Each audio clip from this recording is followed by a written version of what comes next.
பண்ணுறேன் இங்கே வரதுக்கு. ஏன்னா ஒவ்வொரு டைமும் மேம் அவார்ட் ஃபங்க்ஷன் இன்வைட் பண்ணும்போது எனக்கு ஏதாவது ஒரு சூழ்நிலை இருக்குது, வர முடியாத மாதிரி இருக்கும். பட் இன்றைக்கி என்னமோ நான் வந்துட்டு அவங்களும் கால் பண்ணுற டைமில் சரி ஓகே இந்த டைம்னாச்சும் நம்ம போகணும் அப்படிங்கிறது நான் வந்தேன். நான் இங்கே வந்து சேர்ந்தது வந்துட்டு இங்கிலீஷ் சி டீச்சராக வந்துட்டு நான் வந்து ட்ரைனிங் எடுத்துட்டேன். சார்ட்ட வந்து ட்ரைனிங் வந்து எடுத்தேன். அது ஒரு 4 years பிஃபோர் இருக்குன்னு நினைக்கிறேன். அப்போது ட்ரைனிங் எடுத்துட்டு இருக்கும்போது நான் 7 years ஆயிடுச்சா, சாரி எனக்கு தெரியல. 20 வருஷங்கள் போனதுனால எனக்கு தெரியல, ரொம்ப இதாக இருக்கனால. இப்போ என்னென்னா அப்போது வந்துட்டு சார் நான் வந்துட்டு ட்ரைனிங் எடுத்து ஸ்கூலில் வந்துட்டு நான் ஜாயின் பண்ண டீச்சராக அவர் இருந்தனால தான் எனக்கு ட்ரைனிங் கொடுத்தனால தான் நான் டீச்சராகவே போக நான் ஆரம்பித்தேன். எனக்கு அதை பற்றி எனக்கு ஒன்றுமே தெரியாது. ஏன்னா நான் வந்து பிஏடும் படிக்கல, எதுவும் படிக்கல. பட் எனக்கு டீச்சராக போகணும்னு ரொம்ப ஆசை தான். பட் அது எப்படி போகணும்னு எனக்கு தெரியாமல் தான் இருந்துச்சு. பட் எனக்கு ஒரு கால் வந்து சார் நான் ஒரு இடத்துல ரெஸ்யூம் கொடுத்துருந்தேன், அதை பார்த்து எனக்கு கூப்பிட்டு அதுக்கப்புறம் எனக்கு இந்த மாதிரி ஸ்கூல் இருக்குமா நான் உங்களுக்கு ட்ரைனிங் பண்ணுறேன் அப்படின்னு ட்ரைன் பண்ணி 3 months ட்ரை பண்ணி அதுக்கப்புறம் தான் எனக்கு ஜாப் கிடச்சிது. அப்போ நான் ஒர்க் பண்ணேன். எனக்கு ரொம்ப ஹாப்பியாக இருந்துச்சு. என்னென்னா நம்மளும் டீச்சராக இந்த மாதிரி எங்கேயாச்சும் இதுக்கு முன்னாடி நான் கம்பெனி ஜாப் போகும்போது 8:30 9 o'clock ஆகும். அப்போ நான் யோசிச்சிருக்கேன் இந்த அளவு டைம் ஆகுது, ஏன் நம்ம ஈவினிங் மாதிரி ஒரு டைமில் டீச்சர் ஜாபாக இருந்து எவ்வளோ நல்லா இருக்கும் அந்த ஒரு டைமு அப்படின்றதுல ரொம்ப யோசிச்சிருக்கேன். எனக்கு ரொம்ப பிடிக்கும். பட் அது வந்துட்டு நான் நினச்சி தான் பார்த்துட்டு இருந்தேன். சார் மூலமாக தான் எனக்கு ஆப்பர்ச்சுனிட்டி கிடச்சிது. எனக்கு ரொம்ப ஹாப்பியாக இருந்துச்சு அந்த டைமு. ஓகே நம்ம நினச்ச மாதிரியே எனக்கு ஜாப் கிடச்சி அப்படின்னு.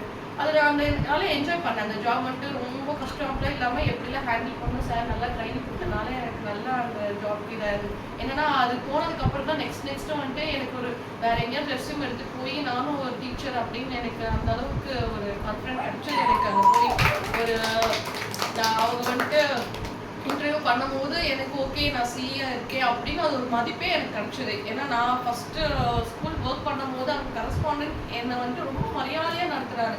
அங்கே இருக்கிற டீச்சரை விட என்னை ரொம்ப மரியாதையாக நடத்தும் போது எனக்கு அந்த ஒரு அந்த சிஇ அப்படின்னு அந்த போஸ்ட்டுக்கு ரொம்ப ஒரு மரியாதை இருக்கும்போது ரொம்ப ஹாப்பியாக இருந்துச்சு எனக்கு அந்த போஸ்ட்டில். அப்படி இருக்கும்போது சார் ரொம்ப நான் தேங்க் அன்றைக்கே நான் சொல்லியிருந்தேன் சார் இதனால தான் நான் இந்த அளவுக்கு நான் வந்திருக்கோங்க நான் அப்படின்னு. அப்படியே நான் போயிட்டு இருக்கும்போது நெக்ஸ்ட் இயர் அப்படின்னு வேறு இடத்துல அப்படியே ஜாயின் பண்ணும்போது அப்புறம் மேம் எனக்கு வந்துட்டு சொன்னாங்க நீங்கள் வந்துட்டு ஏன் நீங்கள் ஹிந்தி படிக்கக்கூடாது, இதுவும் ஒரு நீங்கள் படித்தா நல்லது தானே, எங்கேயோ ஜாப் போகும்போது இந்த ஒரு குவாலிட்டி இருக்குன்னு சொல்லிட்டு உங்களுக்கு ஒரு இது கிடைக்கும்ல அப்படின்னு. அப்புறம் மேம் எனக்கு ஒன்றுமே தெரியாது மேம், ஹிந்தியில் உருதுவில் நான் பேசுவேன் தவிர ஹிந்தியில் எனக்கு பியூராக வராது, அந்த வேர்ட்ஸ் எல்லாம் வராது, எனக்கு சுத்தமாகவே தெரியாது. இல்லை நீங்கள் படிங்க அது ஈஸியாக தான் இருக்கும் அப்படின்னாங்க. ஓகே நம்ம படிக்கலாம். ஆனால் அதில் என்னன்னா நான் ஒர்க் பண்ணிட்டு இருந்தேன். ஒர்க் பண்ணுறதுலேயே வந்துட்டு என்னோட சேலரியே நான் மேம்கிட்ட கொடுத்து நான் அந்த ஒரு இது கிடச்சிது. மேம் சொல்லுவாங்க எனக்கு கொஞ்சம் கொஞ்சமாக கொடுங்க, உங்களோட சேலரியில் வந்துட்டு எனக்கு கொடுங்க அப்படின்னு சொன்னாங்க.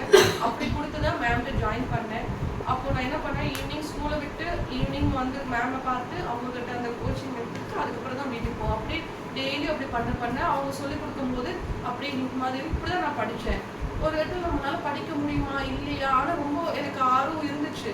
அப்படி என்னாச்சு மேம் ஒவ்வொரு டைம் கிளாஸ் எடுக்க எனக்கு வந்துட்டு அந்த வேர்டெல்லாம் நம்மளே ட்ரை பண்ணி படிக்கலாம். ஏன்னா நம்மளுக்கு தெரியாத லாங்குவேஜ் தான் அதுவும்.